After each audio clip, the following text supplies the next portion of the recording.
Sometimes winning lane isn't enough. You want to make sure the enemy, EXP laner, and even entire enemy can't even breathe. The goal isn't just killing them once, it's keeping them under their turret, denying XP, and denying farm of the hyper and zoning out the enemy's hyper while taking objectives, and even zoning the damage dealers in teamfights, and forcing them to watch their whole team fall apart while you take control of the map. In this guide, I'll show you how to slowly suppress your opponent and entire team, to starve them of farm, and then use your lead to crush their whole team one step at a time. So let's start the guide right away. So these are the enemies. As I told that, I didn't push rank this season, but I play mostly against high-rank enemies because of a mortal lobby of my friends. As you can see, I played 0 ranked matches with Cici, but still, right now, Cici is one of the most terrifying EXP laners you can face. In the lane, she feels like a duelist who's always a step ahead. She doesn't have to hard commit like other fighters. She pokes, sustains, and keeps her passive going until you're low enough for her to finish you off. She has many things that makes her in meta right now. That's why so many high-rank players are calling her a must-pick right now. If Cici gets ahead early, she doesn't just win lane. She slowly strangles your entire team's map control until there's no way back into the game. Alright guys, this game I'm up against a Paquito in the EXP lane. And you know how annoying he can be early game. His dashes has a strong burst damage in early to late. But that's not the real problem, because she can eat his burst damage in early game. But the problem is, when he reaches level 4, he always uses that third skill to knock me back every time I try to go in, which is really annoying. That means he can deal damage and also knock me back, so that he can run. Oh, and remember that Cici first skill is cancelled when he knocks me back. He's playing really smart here, but I know that in this meta, compared to Cici, Paquito is all about early pressure, and if he is quite good, then might do something. But still, that's not enough. The key here is patience.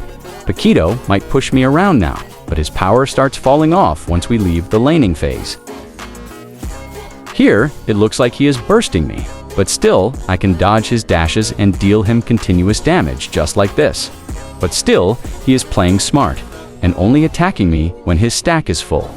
And I was nearly dead here, and I even realized that he is using Execute here. I just noticed that when I was editing this video, I literally didn't notice that he was using Execute throughout the entire match. That's why here I was being really cautious and playing passively, thinking that he might use his flicker and kill me.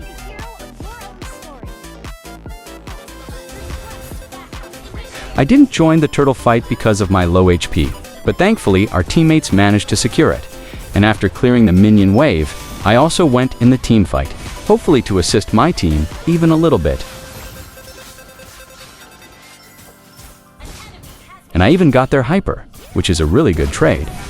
As they got our hyper, but we managed to get 3 of them, including the turtle. I could have joined the rest fight, but as I saw our Harithas joining the fight, I preferred to get the minion wave instead. It was a risky decision, but still, our Haritha and tank managed to get their marksman. Even if Paquito is poking me and running by, knocking me back. But watch what happens later in the teamfights. As soon as we hit mid-game and teamfights start breaking out, Paquito's job gets harder. He can poke one person, maybe knock someone up, but then he's done. Meanwhile, Cici can dance through the fight, heal through the damage, and even dive straight into the enemy backline to delete their squishy heroes, which is the best thing to win the teamfights. As you can see, he is poking me and trying to play really safe, but I have no problem because I can instantly heal back.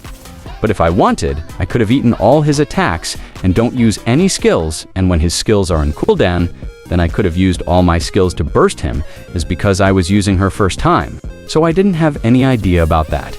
But now when I was editing, I realized it. So here the fight broke out, and we clearly had a good advantage, and we even managed to take their Paquito. I also managed to soak all of their damage with the help of Vengeance. And after that, our tank also rotated from gold lane and did a really good ultimate. So this team fight was clearly in our favor. This is why CC is really good. She can soak all the damage and even melt the enemies, including the tanks.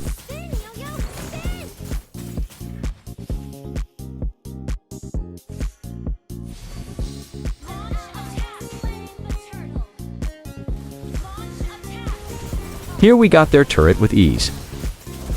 And as you can see in bottom lane, that Paquito is taking my lane. But sometimes giving them one turret to gain extra value is worth it. Here I managed to kill their mage. So basically what we trade is the gold, turrets, and kills. And whereas Paquito got only one turret, which is bare minimum compared to us, and the most important thing that we got is the psychological pressure. We managed to give them a psychological pressure, and if that's the case, then we basically owned the control of the map. And you can even see that their hyper is struggling to even farm his own creeps. So basically what I'm trying to say is, the beauty of playing EXP lane, it's not always about defending every single tower with your life. Sometimes, giving away that first tower is actually the smart play, because while the enemy is busy feeling good about taking my one turret, we're already winning fights in mid, taking their towers. So, that one trade completely flips the game. We can get map pressure, more gold, and even force them to defend while we keep the momentum. Guys, don't be surprised as my teammates are good. As y'all know that this is a 5-man game, so everyone in my team is a good players. To counter Paquito with CC is actually really easy. First, just take one defensive items like steel leg plates and eat his all burst damage. And later, after finishing his all skills, you can charge him. This way, your first skill also won't get disrupted, and you can also heal back due to her spell vamp. Now that we are ahead, so we can give more pressure to the enemies by forcing the lane, even if they are trying to secure their turret. But as a sustained hyper EXP in tank, we can easily soak the damage and even force them to back off or even kill them. Or we can even disrupt their jungler to get the buffs. And even if I don't steal the buff of the enemy, I can still give the mental pressure so that they can't dare to take another step. The key here is to make them feel unsafe everywhere, not just in lane. They are clearing the wave, but suddenly their marksman has to stop farming because they think I might be there. I show up near their red buff, and suddenly their jungler is scared to farm alone. This is what having a lead is really about. Not just killing heroes, it's to take away their confidence to move freely on the map. And when the enemy is too scared to farm, they just get poorer and poorer until the game is completely out of their hands. As you saw that their hyper had to use every skill to run away from me, this creates a huge pressure to their hyper. They cannot act, they cannot move forward, and many more. All they need is to wait for the perfect time of our mistake, which is never going to happen by us, because we know how to take advantage when we are in winning position.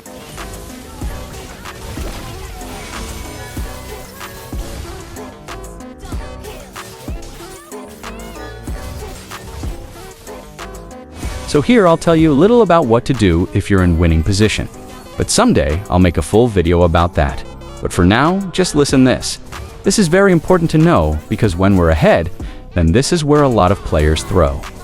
When you're winning, your job isn't just to keep fighting over and over, but your job is to make sure the enemy never gets a chance to breathe and farm to overcome us.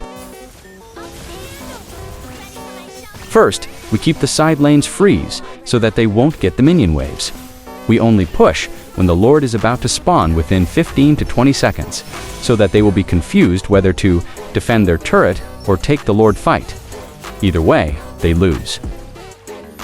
Second, we stop taking risky solo plays. I don't dive under their inhibitor just for a highlight kill. I just wait for my team, so we group up and we force objectives together, like Lord, buffs, mid tower, one by one, until the enemy has nowhere left to stand. And finally, I use every bit of vision and presence I have to scare them. I don't even have to kill them anymore. I just show up in their jungle, they back off, and my team takes whatever we want for free.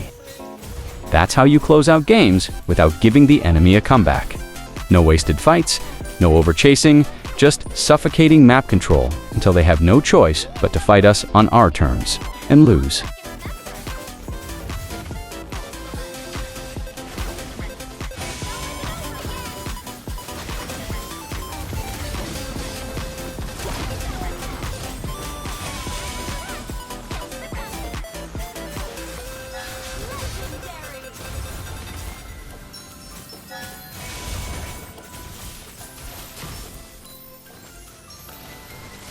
And when your team is winning really good, then before Lord, I suggest you to fight and chase them away.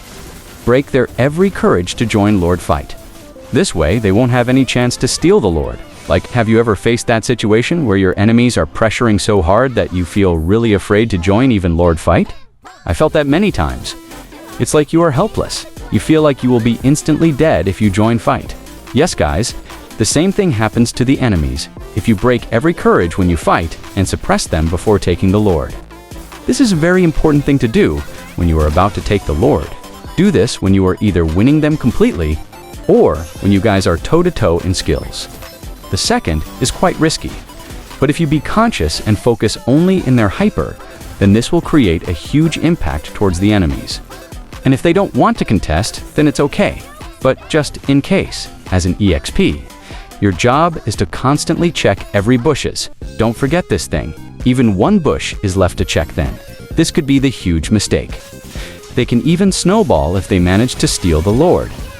So don't take any risk and check every possible bushes. This job is mainly of EXP, and that's how you do it. This is how you dominate the enemy team from start to finish. You don't just win your lane, you make sure they can't recover every wave, every rotation, every invade.